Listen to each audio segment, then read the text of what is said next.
Bienvenue. Aujourd'hui, on explore comment Montréal et Laval se transforment. Et on commence fort avec une image assez inattendue, des vignes en pleine ville. Oui, bonjour. C'est une bonne image de départ, parce que ça montre bien qu'il y a plein de choses qui bougent. Exactement, c'est un peu un avant-goût. On va regarder plusieurs initiatives récentes, basées sur les actualités des dernières semaines. On parlera de nature en ville, innovation, projets communautaires. C'est ça. L'idée, c'est pas juste de lister les projets, mais de voir un peu ce qu'ils signifient, ce qu'ils nous disent sur comment nos villes évoluent. Alors, allons-y. Justement, cette nature en ville. Il y a le vin de Lille à Senneville, un vrai domaine viticole, 17 000 pieds de merlot chardonnay.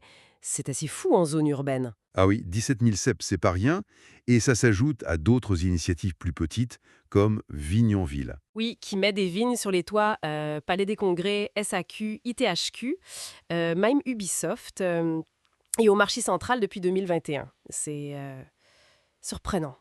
Mais plus qu'une curiosité, je trouve. Ça montre une vraie volonté de ramener l'agriculture, même pointue comme la vigne, au cœur de la ville. Ça dit quelque chose sur le verdissement, l'utilisation des espaces. Et ça fait le pont avec des projets plus, disons, massifs, comme le Grand Parc de l'Ouest. Exactement. Là, on change d'échelle. Un des plus grands parcs municipaux d'Amérique du Nord. C'est ce qui se dit. Plus de 3000 hectares. 15 fois le Mont-Royal, quand même. Mais créer ça en ville, c'est pas comme le créer en pleine nature, j'imagine. Non. Le défi, c'est de jongler entre protéger ce qui existe déjà, forêts, milieux humides dans des parcs comme l'Anse-à-Lorme, Cap-Saint-Jacques, et rendre ça accessible, tout en restaurant d'autres zones. C'est un gros engagement pour la biodiversité urbaine. C'est clair. Et l'innovation, elle touche pas que le verre, mais aussi comment on bouge en ville. J'ai vu passer l'info sur les remorques Bixi. Ah oui, le projet pilote au parc Père Mariquet. C'est ça, des petites remorques qu'on peut accrocher à un Bixi ou même à son propre vélo pour transporter les courses, du matériel. Il y a même un cadenas. Pratique. 10 pour l'instant, mais ils visent plus large, 50 cet été et peut-être des centaines d'ici 2028. C'est le genre de petite innovation qui peut vraiment faciliter le quotidien. C'est vrai.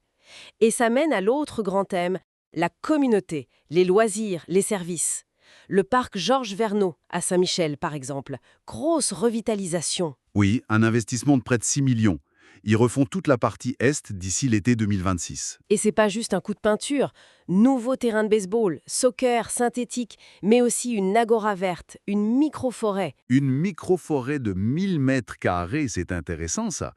Et aires de pique-nique, pétanque, jeux de poche, jardin communautaire, c'est vraiment pensé comme un lieu de vie polyvalent. Absolument.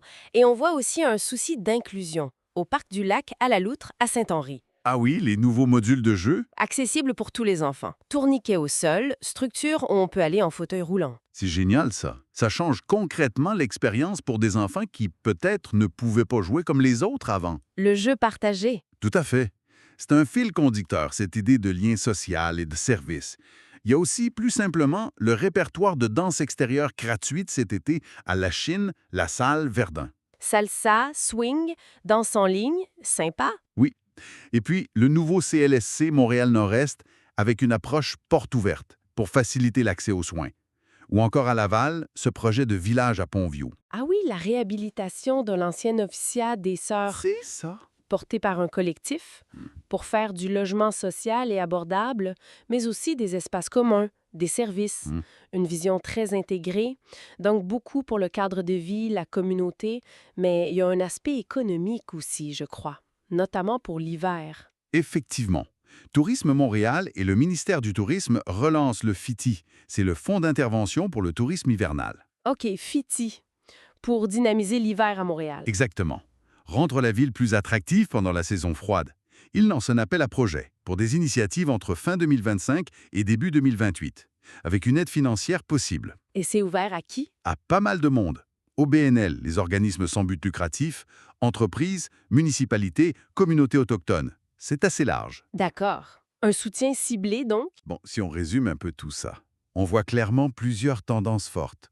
Le verdissement, l'intégration de la nature, à grande échelle comme le parc de l'Ouest, ou plus micro comme les vignes, les micro-forêts. Oui. L'innovation aussi, mais très orientée vers le quotidien, la communauté, les remorques, les parcs repensés. Tout à fait. Et ce renforcement du lien social, hein, les parcs inclusifs, les services de proximité comme le CLSC, le logement social intégré à Laval, et enfin ce soutien économique plus stratégique pour le tourisme hivernal. Ça dessine une ville qui bouge beaucoup, qui essaie de nouvelles choses, s'améliore le cadre de vie, c'est sûr. Mais je me demande, au-delà de ça, est-ce que cette intégration de la nature, de l'innovation sociale, de l'accessibilité partout, est-ce que ça pourrait changer durablement notre rapport à la ville et peut-être même nos relations les uns avec les autres? Hmm, c'est une excellente question pour finir. Comment tout ça transforme non seulement les lieux, mais aussi les gens qui y vivent et interagissent? À suivre.